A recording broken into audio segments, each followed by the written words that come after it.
অবশেষে নীলফামারীতে নির্মিত হচ্ছে চীনের অনুদানে ১,০০০ শয্যার হাসপাতাল। ইতিমধ্যে নির্মাণ প্রকল্প অনুমোদন পেয়েছে একনেকে।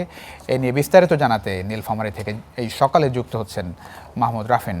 রাফিন, হাসপাতাল নিয়ে স্থানীয়দের প্রতিক্রিয়া কেমন দেখছেন? কবে নাগাদ কাজ শুরু হতে পারে এই প্রকল্পের বিস্তারিত জানাবেন। হাসপাতাল সেটি কারণ ৫ আগস্টের পরে পরিবর্তিত রাজনৈতিক প্রেক্ষাপটে চীন সরকার যখন রংপুর বিভাগের যে কোনো একটি জেলায় এই হাসপাতাল তাদের এই উপহারের হাসপাতাল নির্মাণের উদ্যোগের কথা জানায়, সে সময় কিন্তু পঞ্চগড়, ঠাকুরগাঁও, রংপুর, নীলফামারী সহ বেশ কয়েকটি জেলা এটির আবেদন জানিয়েছিল। তারা যাচাই বাছাই স্থান নির্ধারণ শেষ করে কিন্তু নীলফামারী দারণী টেক্সটাইল মাঠ এই বিস্তীর্ণ জায়গাটিকেই তারা পছন্দ করেছে। কারণ এই যে নীলফামারী খুব মঙ্গাবৃত একটি এলাকা, উত্তরাঞ্চলের এখানকার যোগাযোগ ব্যবস্থা অত্যন্ত ভালো। সব থেকে বিষয় হচ্ছে যে এখানে প্রায় ২৫ একর যে প্রয়োজনীয় জমি সেটি একদম রেডি রয়েছে, খালি রয়েছে, সেটি একটি বড় বেনিফিটের জায়গা। পাশাপাশি কিন্তু এখান থেকে ১৫ কিলোমিটারের মধ্যে সৈয়দপুর বিমানবন্দর, এখান থেকে ৫ কিলোমিটারের মধ্যে একটি রেলওয়ে স্টেশন রয়েছে এবং এই জমির পাশেই হাইওয়ে। এবং নীলফামারীর এই স্থানটির আশেপাশেই কিন্তু পঞ্চগড়,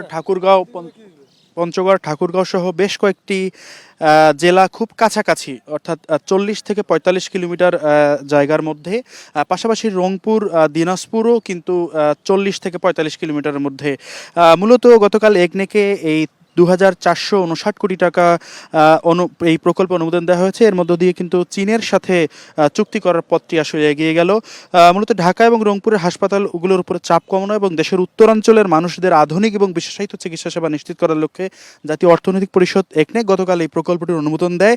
এই যে মোট ২,৪৫৯ কোটি টাকার মধ্যে কিন্তু ১৬৯ কোটি টাকা বাংলাদেশ সরকার দেবেন এবং ২,২৮০ কোটি ৭ লাখ টাকা দেবেন চীন সরকারের অনুদান। এই প্রকল্প মূলত চলতি মাস অর্থাৎ জানুয়ারি ২৬ থেকে ডিসেম্বর ২৯ সাল অর্থাৎ ৪ বছর মেয়াদী প্রকল্প নির্মিত হবে এবং এই প্রকল্পের আওতায় কিন্তু এখানে ১০তলা কয়েকটি ভবন, বিশেষ করে মূল ভবন ১০তলা এবং এখানকার যারা সিনিয়র ডক্টর থাকবেন, প্রফেসর, তাদের কোয়ার্টার হবে ১০তলা ভবন একটি। এছাড়া ডক্টরস ডরমেটরি সেটিও ১০তলা, ডুপ্লেক্স ডিরেক্টরস বাংলো হবে ২ তলা বিশিষ্ট, নার্সেস ডরমেটরি ৬ তলা বিশিষ্ট এবং দ্বিতীয় তৃতীয় শ্রেণীর কর্মচারীদের জন্য কিন্তু এখানে বিল্ডিং রয়েছে। এছাড়াও কিন্তু এই হাসপাতালকে ঘিরে কিন্তু এই অঞ্চলে মানুষের উচ্ছ্বাস অনেকটা বেড়েছে। তারা বলছেন যে এই মঙ্গাপীড়িত এলাকা নীলফামারী প্রায় ২১ লাখ লোক, WHO হিসাব অনুযায়ী এখানে প্রায় ৪,০০০ মতো ডাক্তার প্রয়োজন, একটি বড় হাসপাতাল প্রয়োজন। সেই অনুযায়ী কিন্তু নীলফামারী সহ রংপুর বিভাগের প্রত্যেকটি জেলার মানুষের স্বাস্থ্যসেবায় কিন্তু অনন্য একটি মাত্রা যোগ হবে বাংলাদেশ চীন মৈত্রী এই হাসপাতালটি নীলফামারীতে স্থাপিত হলে।